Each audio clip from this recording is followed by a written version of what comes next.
उदउ इला सबील रब्बिक बिलहिकमति वल्मौइज़तिल हसनति वजादिलहुम बिल्लती हिय अहसन इन्न रब्बक हुव अअलमु बिमन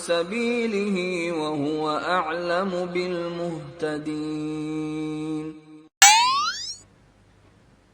इस महान कार्यक्रम के आयोजक गण, आगंतुक अतिथिगण एवं धर्म प्रेमी सज्जनों,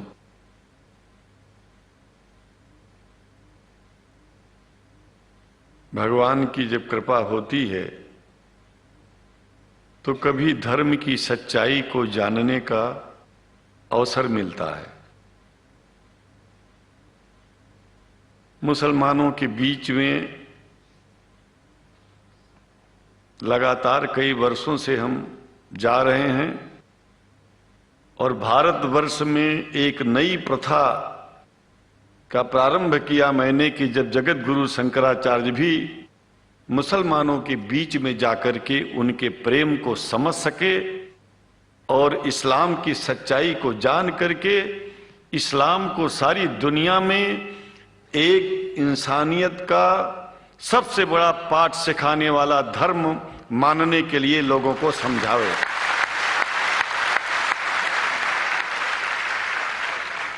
जब लोग इस्लाम को बेदर्द, मुसलमान को बेदर्द, तलवार के जोर पर चलने वाला धर्म बताते हैं तो अगर शायद धरती में कोई दुखी होता होगा तो सबसे ज्यादा दुख मुझको होता है।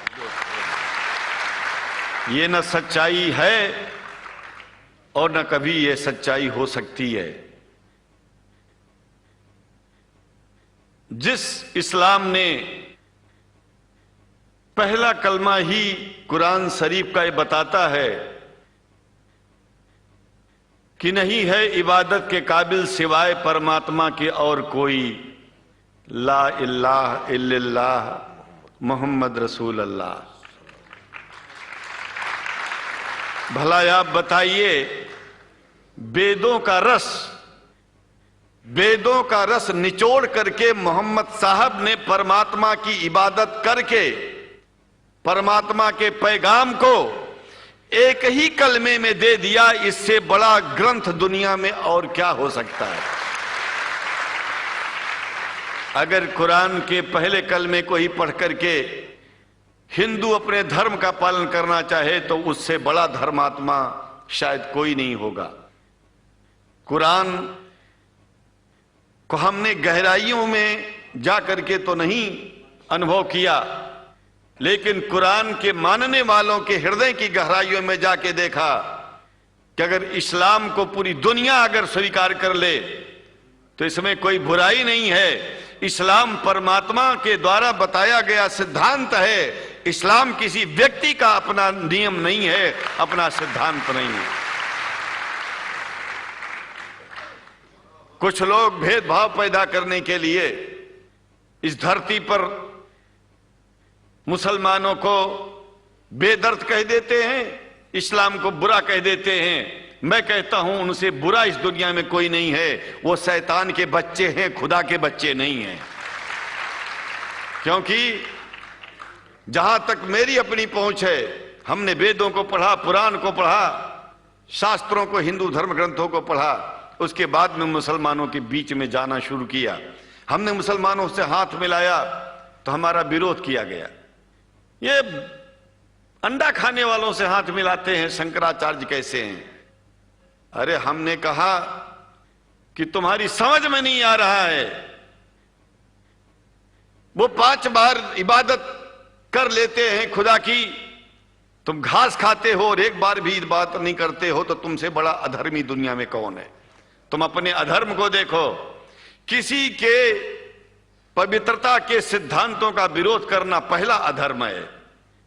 आप क्या खाते हैं, कैसे रहते हैं, अगर हमें आप दुखी नहीं करते हैं तो आपसे बड़ा इंसान दुनिया में कोई नहीं है।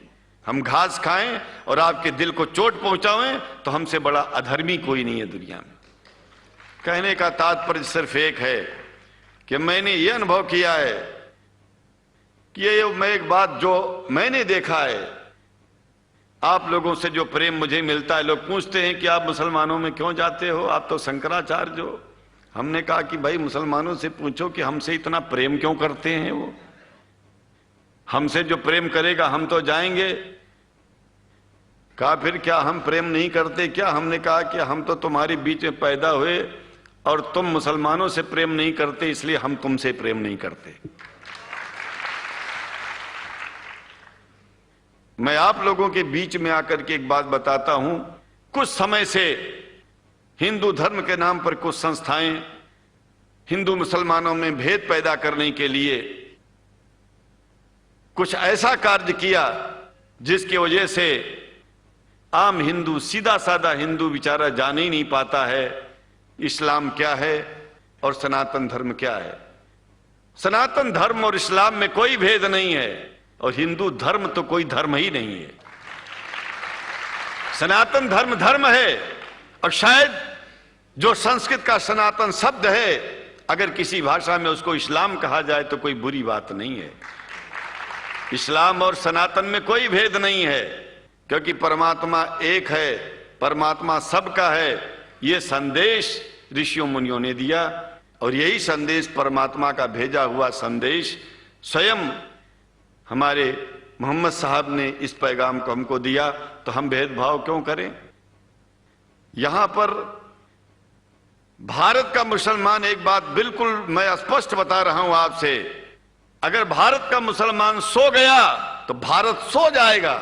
इसलिए भारत को जगाना है तो मुसलमानों को जागते रहना पड़ेगा।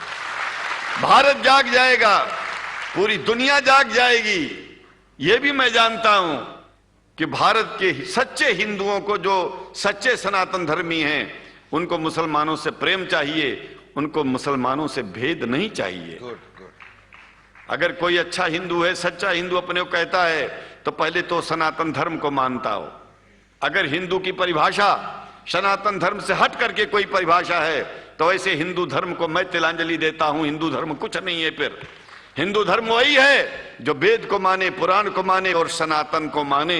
सनातन धर्म धर्म है और उस धर्म को न मान के अपनी एक नई व्यवस्था चलाना शुरू कर दे, इसका मतलब यह है, और नाम भगवान का ले। एक बात और बता देता हूं, भगवान कोई आदमी की तरह नहीं है कि रोज रोज नियम बदलेगा। रोज रोज नियम बदलना आदमियों का काम है। हमारे पूर्व प्रधानमंत्री साहब, मुझे दुख होता है कभी कभी, यद्यपि लोग ये न समझ बैठे कि मैं उनका विरोधी हूं। विरोधी नहीं हूं, लेकिन उनको खुद सनातन धर्म की परिभाषा नहीं आती है। विदेश में जाकर के हिंदू धर्म की गलत परिभाषा कर दी है। और हमको सबको ये दुख हुआ कि किस स्कूल में जाके पढ़े हैं ये। धर्म के बारे में बिना पढ़े हुए धर्म के बारे में बोलना गलत है। पहले धर्म को जान लेना चाहिए, फिर धर्म के बारे में बोलोगे तो प्रेम फैलेगा, शांति फैलेगी, इंसानियत सारे चारों तरफ, चारों दिशाओं में इंसानियत का प्रकाश होगा। और मैं तो कहता हूं कि अगर शंकराचार्य लोग सब मिलकर के इस विचार में स्थित हो जाएं कि सनातन धर्म वो धर्म है जो इस्लाम से अलग नहीं, इस्लाम वो धर्म है जो सनातन से अलग नहीं, और जो भेद पैदा होता है या राजनीति में होता है, साम दाम दंड भेद, ये राजनीति में है, धर्म में नहीं है। धर्म में है एको ब्रह्म द्वितीयो नास्ति, एकमेव द्वितीयम ब्रह्म ला इलाहा इल्लल्लाह। ये धर्म कहता है, ये धर्म की बात है। इसलिए हम भगवान की आराधना करते हैं, उपासना करते हैं। परमात्मा एक है और परमात्मा बार बार नियम नहीं बदलता कि धरती पर इंसान बदलते जा रहे हैं तो परमात्मा अपना नियम बदलता चला जा रहा है। ये एक बात याद रखिएगा, जब से शुरुआत हुई होगी और जब तक ये दुनिया रहेगी, ईश्वर का सिद्धांत एक था, एक है, एक ही रहेगा। मानने वाले आपस में भेद पैदा करें तो इसमें उसका कोई दोष नहीं है। दोष तो उन लोगों का है जो लोग भेद पैदा करके प्रतिष्ठा पा चाहते हैं। खास करके इतना जान लीजिए, धर्म भेद को मिटाता है, और राजनीति भेद को बढ़ाती है। राजनीति का स्तर केवल राष्ट्र की व्यवस्था तक है और धर्म पूरे विश्व के लिए है। राजनीति से केवल आप देश का हित कर सकते हैं, लेकिन अगर विश्व का हित करना चाहते हैं तो धर्म की आवश्यकता है, और वो धर्म कुरान में स्पष्ट रूप से अच्छी तरह से समझाया गया है, बताया गया है। हमें हिंदी की कुरान भी प्राप्त है, उपलब्ध है, आज अंग्रेजी की भी मिल गई है। और हम तो चाहते हैं हाँ, कुरान शरीफ सारी दुनिया में अगर इस ग्रंथ को पहुंचाया जाए, और पहुंचाना चाहिए। मैं तो मुसलमानों से एक जरूर बात कहूंगा कि आप लोग एक चीज का ध्यान दें, आपके पड़ोस में जिस भी भाषा को जानने वाला व्यक्ति रहता हो, जिस भी भाषा को, कोशिश कीजिए कि आप इस कुरान जैसे पवित्र ग्रंथ को उसको उसकी भाषा में पहुंचाइए। और मेरी समझ में सारी दुनिया में एक कुरान पहुंचेगा तो सारी दुनिया में शांति होगी, सारी दुनिया में अमन होगा, और सारी दुनिया में ऐसे ही इतने प्रेमियों के बीच में शंकराचार्य को पहुंचने में और बोलने में कोई दिक्कत नहीं होगी, संकोच नहीं होगा। आप लोग भी निडर हो जाइए, आप लोग भी संकोच छोड़िए। हम जानते हैं कभी कभी संकोच में, कभी कभी इस देश के कुछ जो फिरका परस्त लोग हैं उनकी उल्टी सीधी योजनाओं में हम लोग एक दूसरे से मिल नहीं पाते।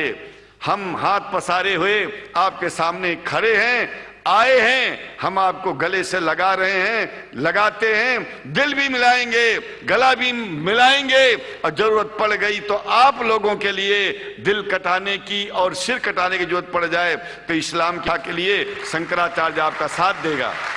क्योंकि शंकराचार्य जानते हैं इस्लाम धोखा नहीं है, शंकराचार्य जानते हैं इस्लाम बर्बादी का रास्ता नहीं है। शंकराचार्य को पता है कि जो वेद में लिखा है वही कुरान में लिखा है, इसलिए हमारा धर्म नहीं छूटेगा, हमारा धर्म और आगे बढ़ेगा।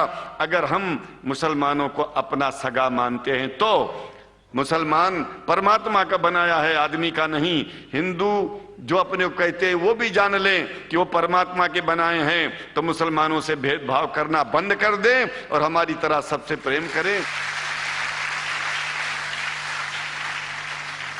डॉक्टर लखनऊ साहब, देखिए मैं अपरिचित था, जानता नहीं था, और मैं बड़ा प्रसन्न हूं कि वो समय निकाले और यहाँ आए। उनको तो मैं धन्यवाद क्या दूं, मैं तो ये चाहूंगा कि परमात्मा उनको शक्ति दे कि हम लोगों को सबको ऐसे ही सुंदर दिव्य बड़ी सभाओं में संबोधित करते हुए और हम लोगों के ऊपर वो स्वयं कृपा बनाए रखें और हम उनके साथ रहेंगे, जहां भी जरूरत होगी सदा जीवन में उनका साथ देते रहेंगे। इन्हीं शब्दों के साथ जीवन में अब जब भी याद करेंगे, जब तक मेरा शरीर है, हम आपकी सभाओं में आते रहेंगे। ओम शांति ही शांति ही शांति। शुक्रिया, और अल्लाह ताला शंकराचार्य जी को हिदायत फरमाए। आमीन।